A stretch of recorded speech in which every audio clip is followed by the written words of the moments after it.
But let's talk about what you went through, because you wanted to go, I presume, to see the facility and find out how these kids were being treated and find out exactly what the heck is going on here. What happened when you went? Well, that's right. So I was scheduled to make a trip to Fort Sill to meet with the commanding general there. We talked about air defense artillery and the fires brigades that are down there, military modernization.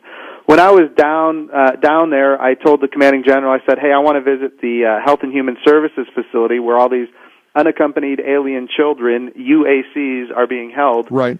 And he said, "Look, that's not my mission. It's not my thing. If you want to go over there, you can go, but I'm not going to go with you." And I understood what he was saying. He was saying, "That's not my mission. You go talk to them if you want to." Mm-hmm. I went over there, and here's what I saw. I saw a military barracks, just like any other military, bachelor housing, if you will. And around it, there's this big, chain link fence that goes all the way around it. A brand new chain link fence, by the way. This isn't a permanent piece of the facility. Right. And then that chain link fence was covered in material all the way around, so you couldn't see in and nobody could see out. So we drove around a couple of times trying to find an access point, like a gate with a guard or somebody, where we could just say, "Hey, we'd like to talk to the person running the facility." Sure. There was no access point. All the gates were locked up tight. So as we drove around, we finally found a guard peeking through the fence, looking at us driving around. So we stopped the car, and I got out, and I said, "My name is Congressman Jim Bridenstine. I represent the 1st District of Oklahoma, and I'd like to have an opportunity to speak to somebody who runs the facility." And the gentleman very politely got on the radio and said he made a radio call, and the radio call came back and said, "We're not doing tours today." Tours? Right, exactly, as if it's Disneyland or something. I said, "Make sure he understands I'm a member of Congress and this is federal property." You think? Yeah, and he did. He made the radio call, and the guy came back on the radio and said, "Tell the congressman that we will do a visit on the 21st of July." While you're standing there. Right. To which I said, "Make sure have him come out." And anyway, the gentleman came out. We shook hands. He was very polite, very respectful, and he said, "Look, we're not doing any tours until the 21st of July."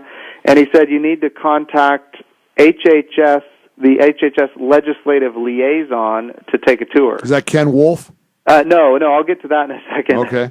And I said, "Look, I understand. Just want to make sure before I leave, you understand I'm a member of Congress." Uh-huh.